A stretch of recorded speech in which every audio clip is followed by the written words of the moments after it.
Hey guys, welcome back to the Money Monday series. This is episode 5 and we are talking about buying a home.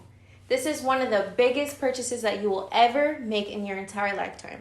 So it's important that we are being smart, we're being resourceful, and that we make the best decisions when following through with this purchase. There are 2 topics I want to discuss with you guys before we dig a little deeper into the money and all that in a bag of chips. So the first thing is have a long-term perspective. Don't ever think short-term because your life at that moment will be completely different following through with the home. So as years go on, it will change. So make sure that you are focusing on long-term decisions and not short-term. It will hurt you in the end. The second thing is you want to have a solid financial foundation. Money is key in these scenarios. You want to make sure that you can enjoy your home, you can live life to the fullest, and wake up every day without the stress that you have to make and come up with the money to make sure that your home doesn't get sold, doesn't go under foreclosure, and you have to sell it in the end. This is a big decision that you have to make, so make sure your financial is stable and make sure that you can support this decision.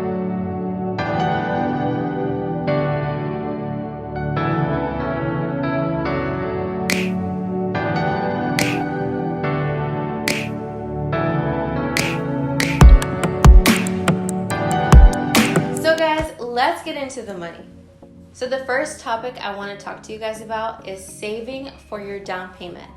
This is the most substantial part in the home buying process because you want to make sure that you have financial stability. So there is an FHA loan. FHA stands for Federal Housing Administration Loan. And in this loan, you need a 3.5% down payment as well as a minimum 580 credit score. This is available to all individuals that are purchasing their first home. So let's get into the numbers in a specific scenario. Say you want to purchase a house for $150,000. If you take 3.5% of that purchase price, you will end up with $5,250, which would be your down payment. If you subtract the down payment from the purchase price, you will end up with $144,750. And this will be the loan amount provided for you for your FHA loan. Now that we have the $5,250 to save up for, let's take into consideration the earnest money. Earnest money is the deposit provided so that you can let the seller know that you are very interested in this home. The more that you put into the earnest money, it will let the seller know that you are very interested in proceeding with the process of purchasing the home. So typically it's around 1%. Say in this scenario, we have the purchase price of $150,000. If you take 1% of that price, that's $1,500. So now that we take into that consideration, we now have the down payment of $5,250 plus the $1,500. Now we're at $6,750 that you need to have saved to purchase this home. An important thing to note is that with your earnest money, you want to make sure that in your contract that it is refundable at all times, because at the closing, you will always get this money back. At the end of the day, it is a deposit, so you will get this earnest money back if you make sure that you read over the contract and make sure it is refundable. Okay guys, so once you have the right amount of down payment saved up for your home and you take into consideration the purchase price of the home you want to purchase, now we have to find the right real estate agent. It is so essential that you do your research. You find a real estate agent that has your best interest in mind because you never know if that real estate agent is working against you or for you. They are always trying to make their money, and keep that in mind. Make sure that you have the idea that they are going to help you in the long run, help you get the best price for your home, as well as obviously they're going to try to make their money themselves, so make sure that they have your best interest in mind at all times. There can be a time where the seller can raise the price because of certain considerations or certain circumstances. Make sure that they will always fight back for you. At the end of the day, they're representing you, so they have to do whatever you say, no matter what. The next topic I want to discuss is finding the right home. So say you're in an area, a suburban area, a downtown area, you want to make sure that you look at comps in your area. Comps are homes in your area, and you look at the price of what they were selling for, what they sold for, what they're worth, and you can base it off the home of what they're selling for. So say a seller is selling a home for, in our scenario, $150,000. If there's another home in the area selling for lower than that, you can kind of base off what the appraisal is going to come back for based off the homes in your area. So make sure that you're looking out for that and doing your own research. That is the most essential key in home buying. Do your own research, have a background knowledge of what to expect, what to know, so you can make your own decisions as well. Also, don't compromise anything. You go into home buying with what you want. Layout plans, if you want an open layout, a closed layout, a 2-story home, a 1-story home. Go with what you want. And that is literally, I can't stress it enough, this is your home that you're looking to buy. So obviously you want to fall in love with it, you want to live through it, so make sure that you are always taking into consideration what you want for your home. Another thing when purchasing a home, you want to look past easy fix details. So for example, in our scenario again, say a home is painted red. You can always paint a home the color that you want it to be. You can do it yourself, you can hire somebody to do that, but don't let that stray you away from your dream home.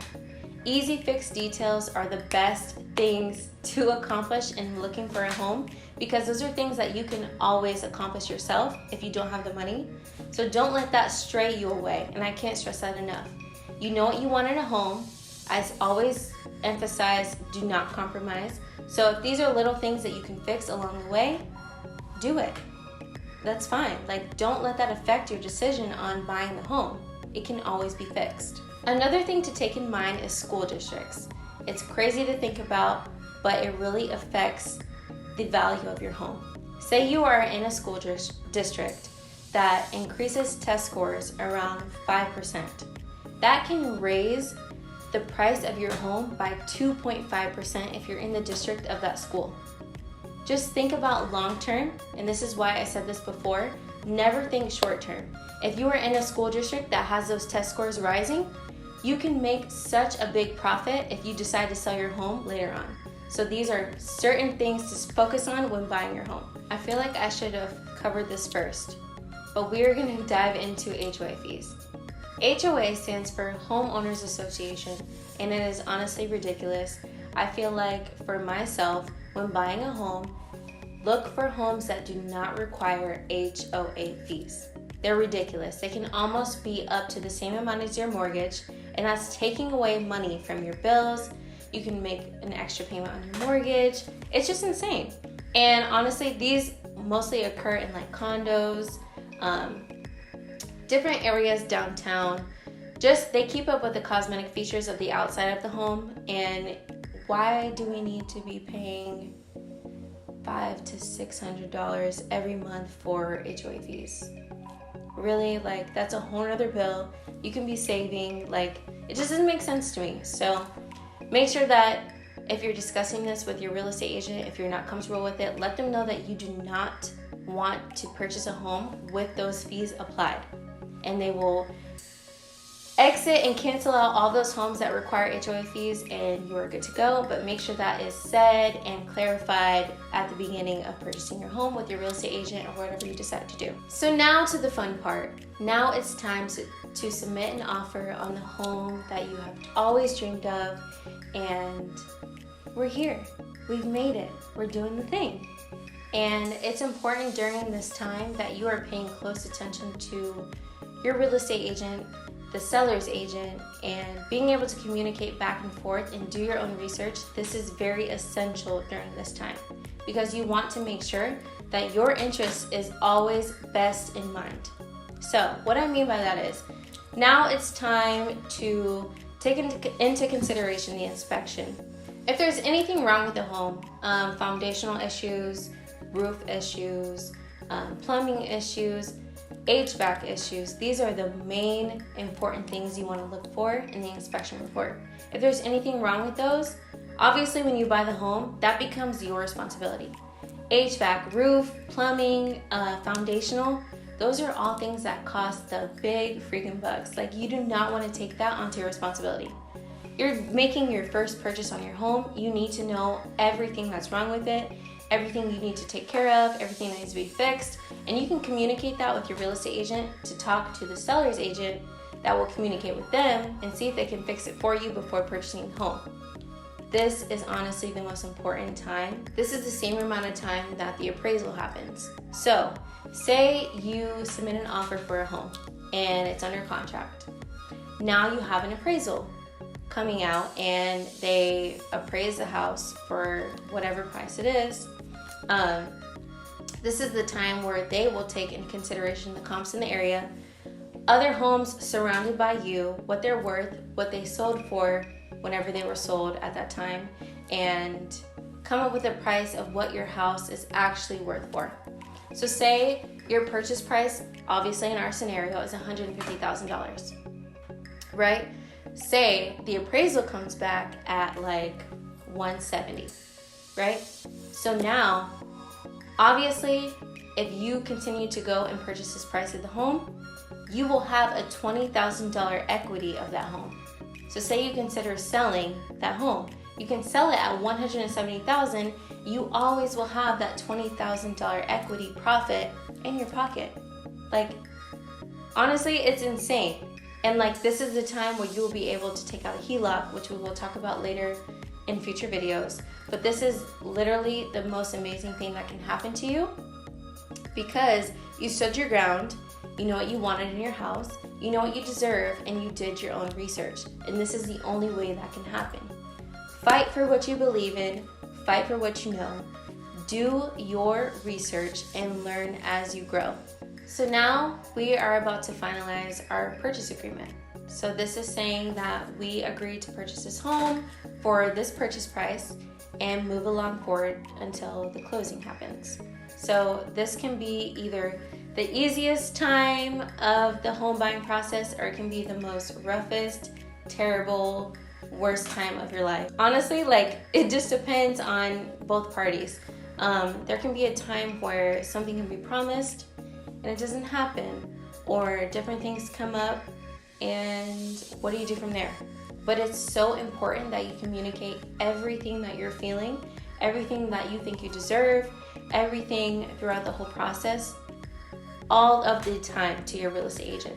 This is very important. Be communicative, be transparent, let them know how you feel so they can relate that to the seller and their representative. We're getting down into the nitty-gritty, and we need to make sure that we are having always our best interests in mind. I can't not emphasize that enough. So with this being said, make sure that the purchase price is the right amount.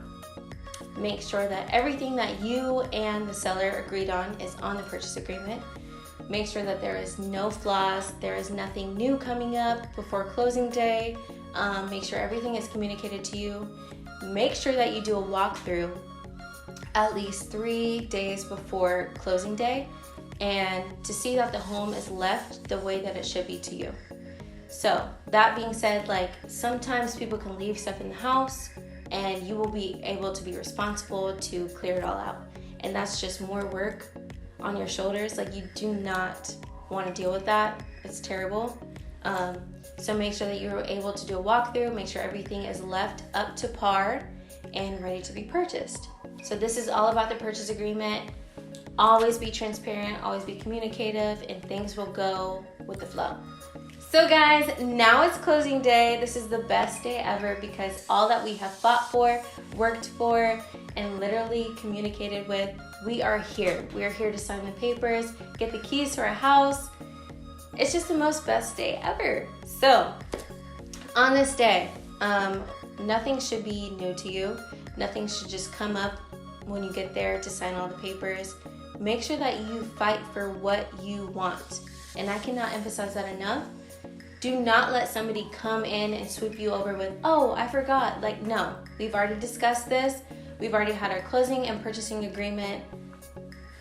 You're not here for it. So that's why I said it's very important to make sure that you do a walkthrough and make sure the house is left to what you want to walk into it. So at this day, be prepared to have your hand numb. You sign millions and millions and millions and millions of documents. It's just what happens. Make sure you're reading through and listening closely to the lawyer and attorney in your situation and following through with that. Honestly, this should be a very smooth process, and if it's not, I don't really suggest that you follow through with it. But at this time, everything should have been discussed. We should have, at that time, maybe a prorated tax agreement. So if you are buying a home later in the year, you will have a prorated rate because obviously you didn't have the home in the previous months. So you won't have to pay taxes until you actually buy the home. So say you buy the home in November, you will not have to pay taxes from that date before. So you're good to go. It's very important that you pay attention to everything, moods, conversation, just everything, and go from there. But honestly, I hope this is a very smooth process for you. I hope I helped you guys learn through what I have experience with. And honestly, buying a home is a very big step. So do your research, like I said. Make sure that you are always transparent, communicative, and just open to conversation, honestly. Like, you want to learn as you go, but it's important that you know what you're doing ahead of time so you have a background knowledge. And I cannot stress that enough, because if you don't, people can take advantage of you, and that's not what we want. Thank you guys for joining me on episode 5 of Buying a Home. Please leave your comments below if you have any tips for me. Give this video a thumbs up if you like it, and don't forget to subscribe to my channel. I'll see you guys next Monday.